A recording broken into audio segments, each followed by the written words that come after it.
We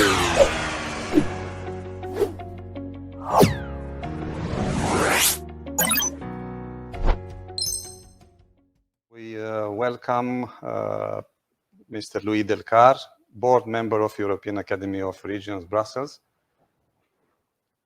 Do we have connection? Yes, you have. Hello. Welcome, sir.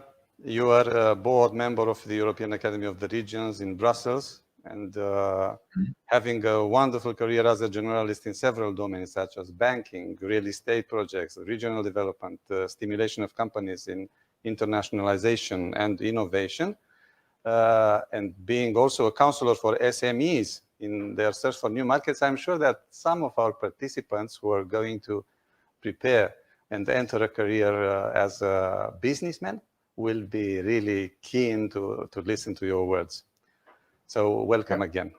Your presentation of today is about digital applications in the framework of the circular economy.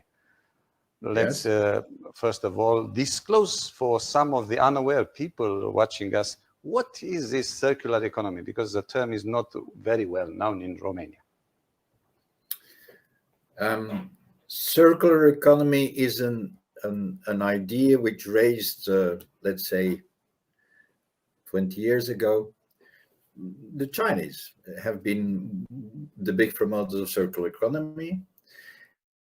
And it is opposite to what is now called the linear economy. Linear economy is an economy where you dig up materials out of the earth, you make products, and when the product is at the end of its life, you throw away the product. But you have to continue to dig up new materials. And it appears that the earth is not what is in the soil is ending, which means that at a certain point in time you will not be able to dig up new materials anymore. So people started to be aware of that. Plus, digging up those materials, producing those materials, harms a lot also the climate because of the CO2. And then there started to be a movement where industries, but also people started to say, we have to reuse the materials that we have at our disposal again. Plus, we have to reduce, which means that our consumption is bad because we use things very quickly, and then very quickly we throw them away. And what do you do with the waste? You put the waste in the ground, or you burn the waste, or worse, you send it to Africa, or you send it to Chile, and you don't do anything with it, but it starts rotting there. And therefore, there is this movement, and this movement is now in several parts of the world. This becomes the law. Europe, China, Canada. The US, but not so very heavy. Russia, not. I'm sorry, but a lot of countries and Africa now is moving in that direction also, because they see the combination of reducing the CO2 and also seeing that what is in the earth is used preciously and is not used just like that. What you grow, for example, textile, what you grow, you use a lot of water. You should reuse the things that you have been doing again. That's circular economy. Excellent. You have a vast experience in Eastern European, Arabic, African, and Asian countries. So I'm sure that the presentation you have prepared about digital applications in the framework of the circular economy will be of huge interest. So we are prepared to assist you with the technical presentation you have prepared. Thank you very much. Please, you have the floor. Can I have my slides, please? Voila. Thank you very much. So As I said, the digitization of the economy in all its aspects, including the Internet of Things and artificial intelligence, is promoted around the world. And it is recognized as an industry that can be deployed in places where there is no tradition of heavy industry, and thus offers a solution for countries and regions in development or in reconstruction. Can I have the next slide, please? Can I have the next slide, please? Yes, thank you. The industry that is subject to my presentation, the circular economy, is also recognized as a generator of employment, just like the digital economy.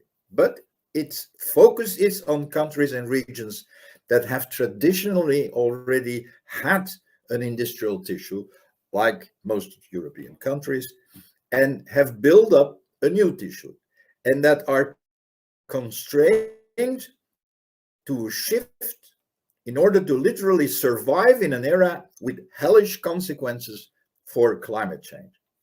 The majority of serious studies teach us that the biggest shift has to be made by the manufacturers themselves, who have to redevelop the entire design of their products in such a way that the spare parts they have produced for already existing products can be quickly reused when assembling new products. The principal motive for this way of acting is that virgin raw materials are becoming scarce in the earth, therefore unaffordable. Moreover, reusing existing raw materials is much less energy wasting and therefore closer to CO2 neutrality than continuously mining and producing virgin raw materials. Starting from our large database of articles, and I will tell you more about that, treating circular economy developments, we will try to find out how both trends, digitalization and circular economy, interact and to what extent they reuse each other. Can I have the next slide, please? When we talk about digitization in the context of the circular economy, we will be talking about different areas. My organization, the European Academy of the Regions, has been creating a blog for about a year in which it daily translates articles from the press of various countries such as Benelux, Germany, France, Italy, Spain, Scandinavian countries, US and Canada, that highlight practical applications of the circular economy. We then filtered out the applications that had a clear IT approach. And in this way, we have arrived at a ranking with 6 large domains. To illustrate, here is an example of each. The most important area of expertise is, of course, the collection and recycling of waste. And then we are not only talking about reuse of plastics, but also about urban mining, recovery of metals, reuse of textiles, and etc. The following domain is linked to this. Individuals should be motivated to return objects, such as plastic packaging, bottles, electrical and electronic devices. This often requires incentives, such as a deposit, money. An entirely new application is the creation of markets, and that's the third one, that bring together holders of materials that can no longer use them with companies or individuals who could use them, with the necessary intermediaries who transport the goods in question from A to B. The next one, the waste traders and manufacturers are often confronted with the fact that materials such as plastics and textiles come in thousands of different types, often mixed, and that neither knows who needs what and how to separate it. Big data is therefore needed to identify all those different materials, the distinctions, so that the new users know that they are buying the correct materials.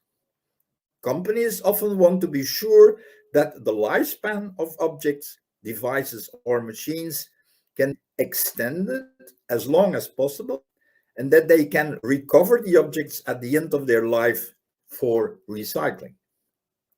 The means that are increasingly being used for this purpose is to rent out the devices or machines instead of selling them.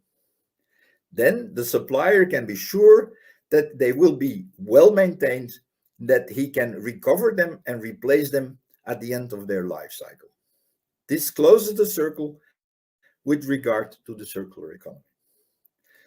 Not all materials that are recovered can still be used for their original destination.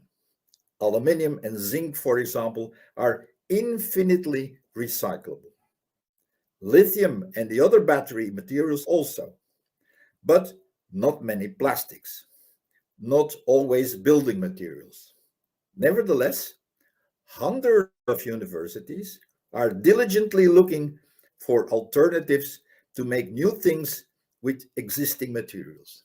And that's the fifth domain. And then finally, there's a special phenomenon. The fact that people are starting to see that they don't have to own every single piece of equipment, machine, car, or bicycle. The sharing industry is spreading at an unbelievable speed, especially in urban areas. This increases the use of appliances so that they are really at the end of their life when they are thrown away, and so that the owners do everything they can to recover or recycle as many pieces as possible. Can I have next slide, please?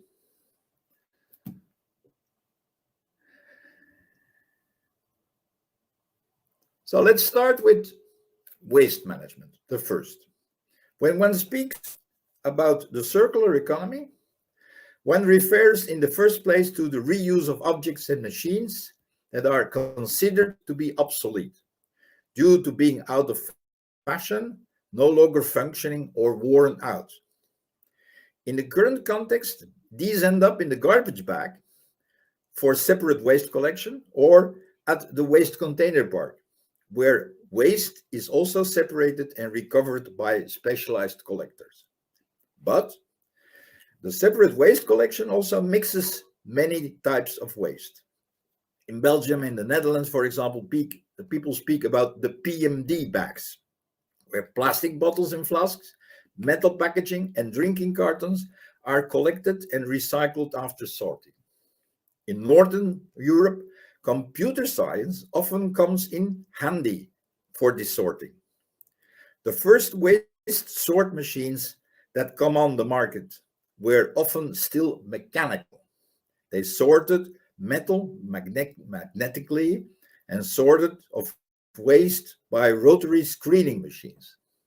But the next step is then optical sorting, whereby the various materials were optically recognized by cameras and mechanically separated. And nowadays, and you can see you have already many examples of different companies. Companies can be found that combine mechanical and optical means with artificial intelligence and robots to do separate waste sorting for plastic, packaging, scrap metal, construction and demolition of waste, and wood. And then the last picture is the optical recognition of raw materials also play a role in the construction business. A Dutch invention to separate concrete into raw materials reduces material use and saves containers of CO2. The urban miners of the Dutch company New Horizon now want to find more places to set up these concrete machines and are looking for municipalities and regions that can help. Ultimately, the goal is to make the invention big worldwide. Next slide, please. The world's first automatic textile recycling facility is built in Malmö, Sweden. The facility, which uses optical sensors to identify different textile types, has been opened in summer 2020. The project marks the third phase of the Swedish innovation platform for textile sorting and comes after a successful pilot period in Avesta, Sweden. The next picture is the same applies to separate waste collection. From 2025 on, the first 30 large cities in Holland, in the Netherlands, must have emission-free zones. And this creates a number of challenges for carriers who frequently visit these zones. This also applies to waste collectors and recycling companies. But with the development of new collection models and digital technologies, the clean city center is getting closer and closer. Why? The waste collection company of German origin that is active in the Netherlands, PreZero, works with containers equipped with sensors in some places. These sensors send a signal when the container, the bin, is almost full, letting the company know that it can pick up the container. This prevents vehicles from turning out to pick up a half-empty container, which can happen unforeseen during holiday periods, for example. In the Dutch city of Arnhem, the first results are positive, and the number of kilometers driven have been reduced considerably. Can I have the next slide, please? The second issue is digital incentives. A second series of waste applications where ICT comes in handy is to encourage citizens to deposit waste that can be collected separately. This is often, but not necessarily, accompanied by some type of incentive that is given to the citizen in the form of a digital voucher or bill, with which discounts are negotiated from local merchants. So the first, for example, is in Belgium, in the city of Antwerp. That city is encouraging in this way its residents and the tourists that visit the town to keep the streets clean by using outdoors waste cans. Click, a new application in the Belgian port city of Antwerp, encourages residents and visitors to throw their waste in the dustbin outdoors as well. By scanning the packaging, one can save digital coins that one can redeem at local merchants. And then Romania, and soon also Moldova, is focusing on the toxicity of e-waste and wants to recover this.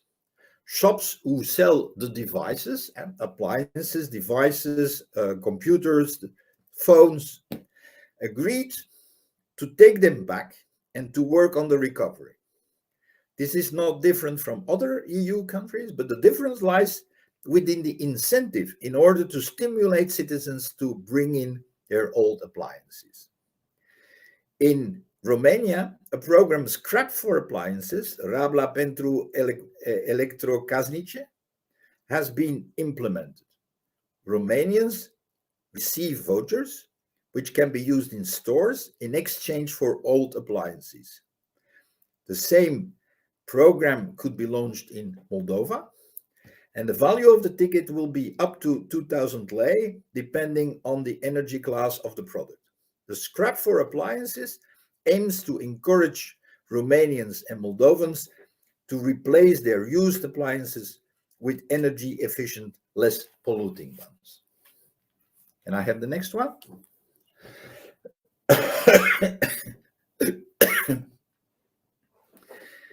And then we have the container parks, and in Spain, these are small container parks.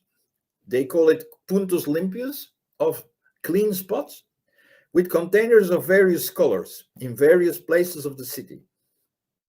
And it encourages its citizens to drop their waste over there in a separate way. Here also some encouragement is needed, and especially in order to present the correct waste at the correct container. So the company who does this has started to experiment, and they did this in Sant Boi de Llobregat. This is a town of 84,000 inhabitants located in close to Barcelona. Sant Boi is not Spanish, it's Catalonian. And they have received yellow containers capable of recognizing the waste that should be thrown in them and warn the citizens if he or she is doing it incorrectly. What differentiates them from the rest of the containers is an electronic ring located in their opening that collects the information of the product through their barcodes. And about 24 hours after the citizen has used the technological ring, they will receive points and can spend them. And then the second picture is in Belgium and Germany and the Netherlands and Sweden. Glass, especially beer bottles and cola bottles, are recovered, rinsed, reused by the producer. And this producer asks an amount up front when you buy it to be able to do this. This is called a deposit. And the customer can recover that deposit by returning the empty glass. This often happens in supermarkets. In the past, they had to hire personnel for this, and that costs money. So there are companies that now have machines produced that optically recognize the bottles for deposit. They issue a voucher, which can then be deducted from the next purchase in the supermarket, and everybody is winning. And France even goes one step further, because they do it even with recycled plastic bottles. Can I have the next one, please? This is a very special one. Creating digital marketplaces is one of the most frequent and lucrative initiatives of startups because of the interest of many investors. And they all look at Amazon. So we see a lot of companies starting to do an Amazon for recycled materials. You have to know, for example, that there are 80,000 different plastics. So you need computer and computer science and the use of big data to manage this in a proper way. Siemens is a Dutch company that created a platform in order to bring producers of waste together with users of waste for new applications.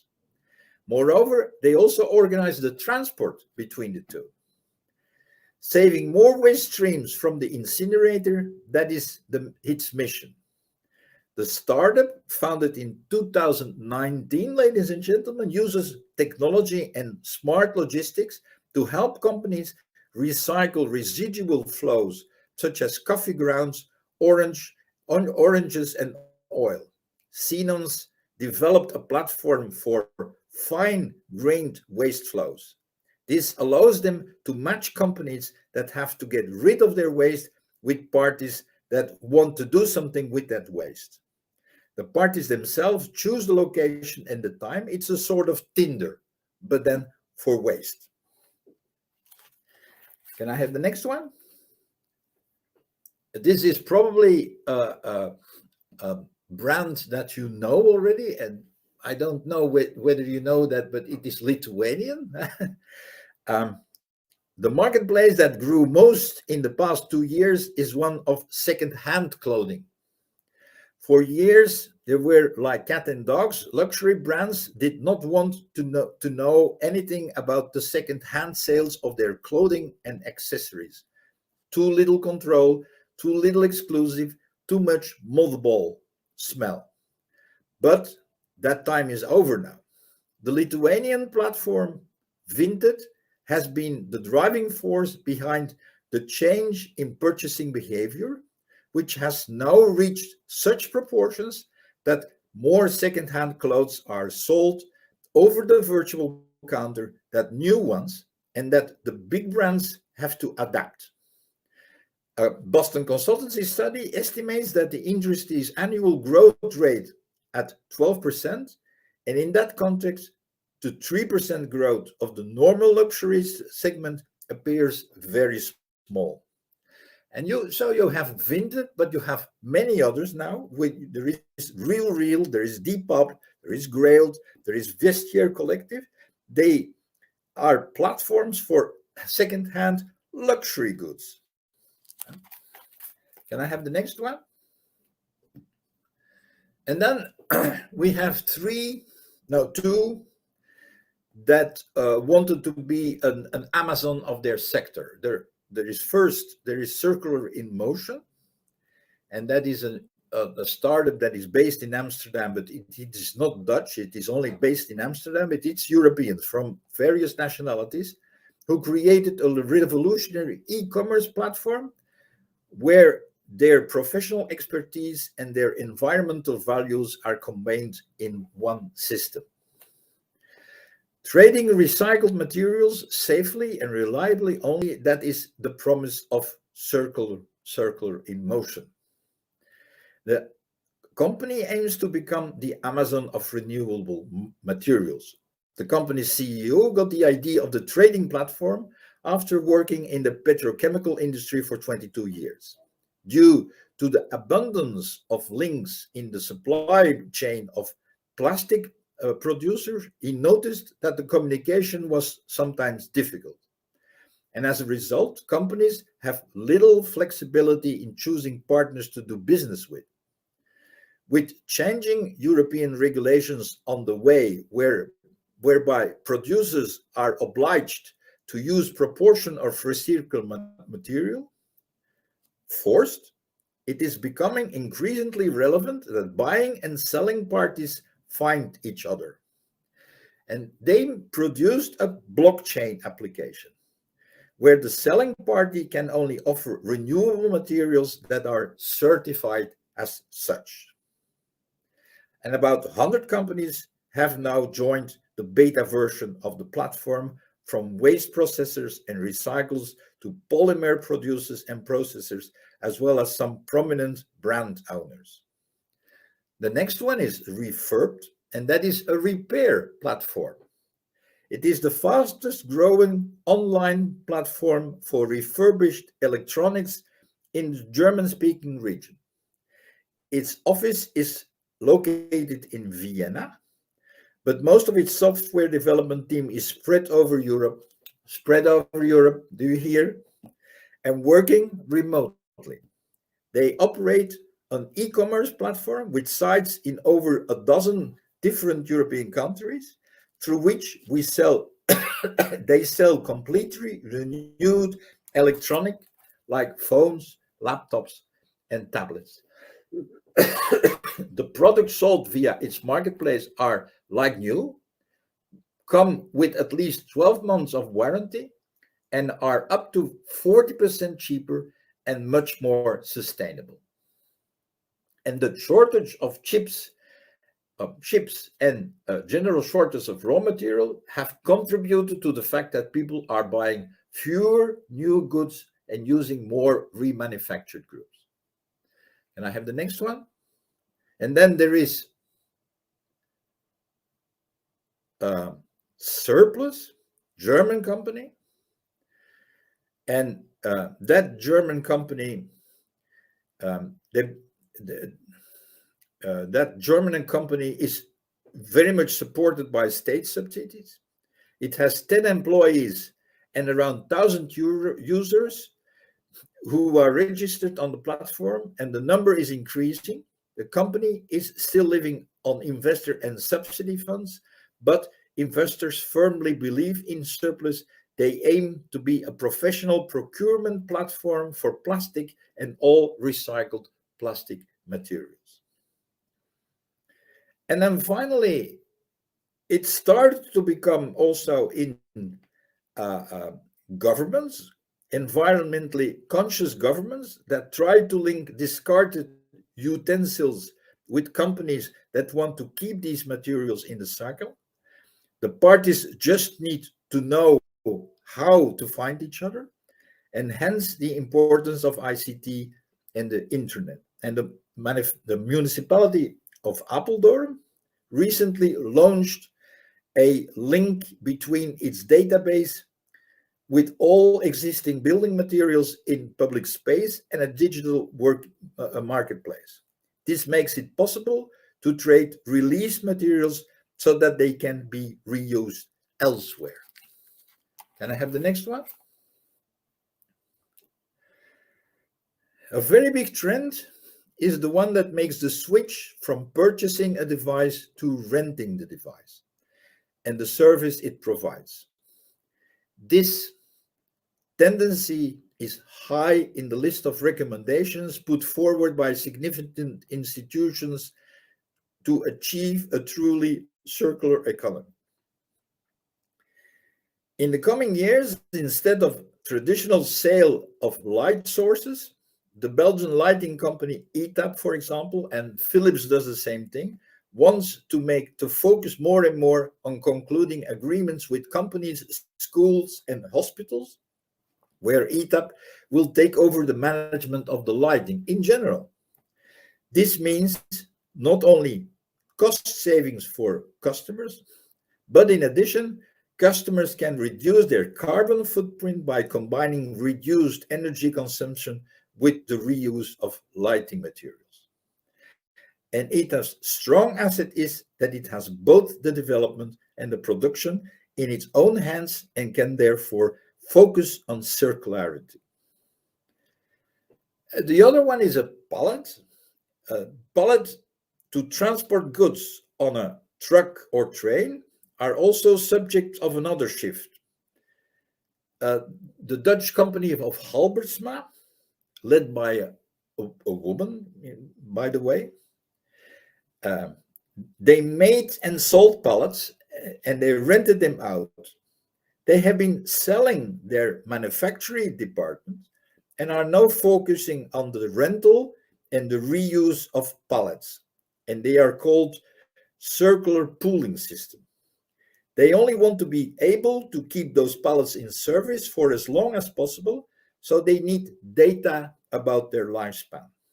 And that is why the company recently started with a partner from Internet of Things Solutions, Connected Load Carrier. The aim is to provide pallets with a tag that allows one to measure, for example, how much weight rests on them, how often they get a blow, and what temperature they are in. The awareness is growing more and more how valuable all those data are. The company uses this information itself to prevent loss and thus ultimately increase the reuse rate. Everything contributes to more circular movements and more frequent rotation, which means fewer new pallets are needed. Moreover, can now feedback a lot more information about pallet usage to the customer. Next one. Next slide, please. Okay, this is a very interesting one because we are talking here about Deutsches Institut für Normen, which most of us know as the DIN, DIN A4, in DIN A3 when we talk about paper. There are 60 to 80,000 types of plastic in circulation, many of which are virtually non-recyclable. A database of all plastic types should be urgently needed. And the standardization, this is what the German Deutsches Institut für Normung, the German Institute for Normalization does. So they are trying to create now a database of all types of plastic and of which you can know which one is recyclable, which one is not immediately recyclable, needs a lot of manipulation. There is no chemical recycling. And so it's not only just recycling, you can do it in a chemical way, but you need to know what the composition of the plastic is. And that's what they are doing. And there is ICIS recycling supply tracker. It's chemical has identified the plastics. Around 20% of global recyclers currently produce polymers as an output of their chemical recycling facilities. And the ICIS recycling tracker is updated with new projects and project development as they happen. Less than 30% of the projects are currently operating at a commercial scale, but over half of the plants identified are expected to start in the next 3 years. Next one. This is a last one, but you see, you can use it. You can use informatics for everything. This is a company that its vocation is to provide water, clean water, in a lot of different places in the world, and they do not sell the system; they rent the system. So they build it up, they see that it is maintained, and they make the municipalities pay an amount per month for, because most of those municipalities have not the necessary money to do the entire investment. But they need a monitoring system, and there comes informatics and consumption, water pollution, leakages, purification, quality of the drinking water. This is a very important part of the game. Fifth one. Can I have the next slide, please? Oh, guys, this is something that you will recognize probably, because this is in housing, and you start to see that in housing, more and more houses will be printed in 3D with renewed materials, with recycled material. There is the whole technology of 3D printing, which will focus fully on the reuse of plastic and even building materials. This allows new objects to be printed. There is, of course, the energy that the printers consume that should be CO2 neutral, but the printing materials to be used are circular in any way. Can I have the next one? The Finnish Betolar supplies an alternative to cement. Concrete is a very good product. It is strong, safe, financially interesting, and lasts a long time. The only problem is that it is not sustainable as an environmental friendly way. Betolar now mainly use blast furnace slag from the steel industry instead of cement. And as a result, they do not have to tap new raw materials. So there again, this is an innovation that tends to reduce CO2, but that requires, of course, a lot of databases and data so that they know where to get the slags. And you say, yeah, but this is metal industry, this is steel industry. There always will be steel industry. We should not be naive about that. In Antwerp, there is a triple helix that wants to build a factory to process polyurethane foam originated from, among other things, discarded mattresses into chemical basic components such as insulation panels. The factory will operate in a fully circular manner and will provide with its own energy needs. It is a group of Belgian engineers whose goals it is to have a genuine impact on transition towards a more sustainable economy. And there again, you see a lot of ICT impact. Next one, next slide, please. We're almost there. Reusing materials requires new technologies and processes. Examples of these opportunities are not lacking. There is a Spanish company, Preco, and its chemical recycling system for plastics that eliminates toxic additives and reduces the progressive degradation caused by the current mechanical recycling. The Spanish recycling company is located in Toledo. And then even in Dubai, the company Degrade in Dubai collects, pulverizes, and converts old plastic bottles into recycled polyester yarn. They make t-shirts, jackets, caps, and face masks from this sustainable material. But of course, they have to collect the sustainable material. So they have to know where it comes from and what it is made from. And there, again, you need informatics. Can I have the last one, please? Next slide. And this is sharing. And you can see there is a lot of different types of sharing. There is sharing of cars. And Go More, for example, is one sharing system that is a Scandinavian sharing system. There is a system for bicycles in Barcelona.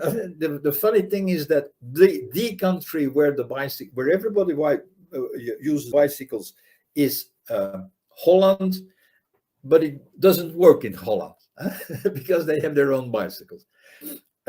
Another type of sharing cars, the most famous one is the BlaBlaCar, where people share their cars and they do some carpooling. And so they drive somewhere and they see that people want to go in the same direction. And the funny thing for BlaBlaCar is the BlaBlaCar is an identification how much is talked during the trip.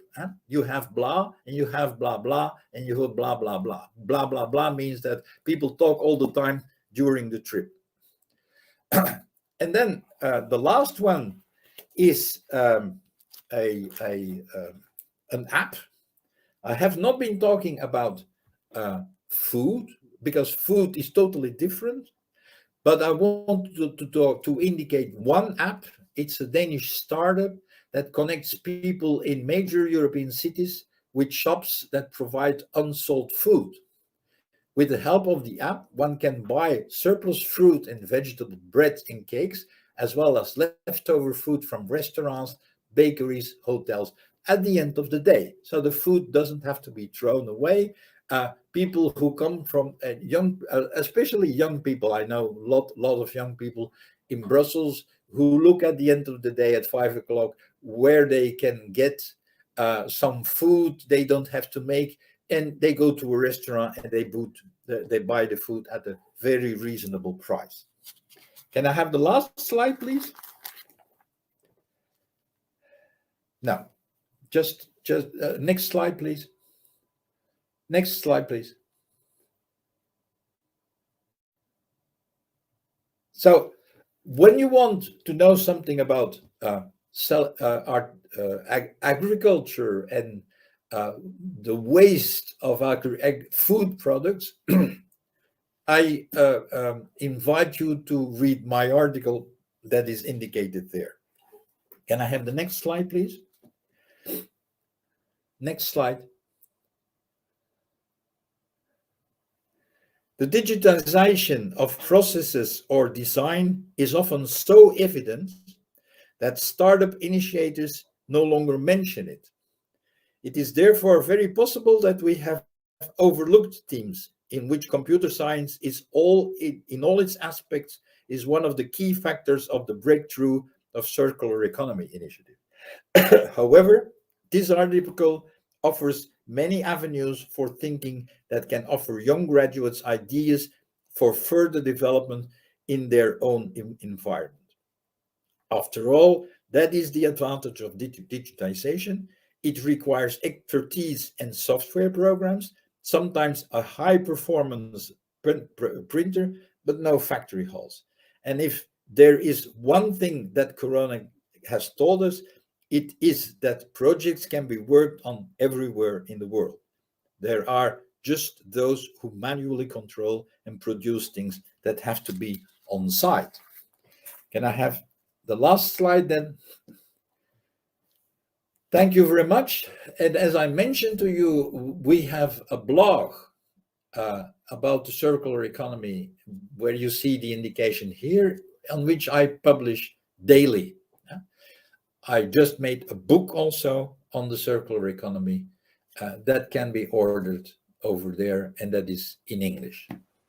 So thank you very much for your attention, and I'm open for questions. Thank you very much, Mr. Louis Delcart, board member of the European Academy of Regions, Brussels. We are very happy here at Asociația Suport Regiunea Centru in Brașov to be a member of this important European entity. Thank you very much for the wise words you shared with us. I'm really sure that people looking for a good management of SMEs, people looking for financial matters, or even regional development, when we speak about decision makers, will be really glad to follow us and to watch the video materials we have just provided to them.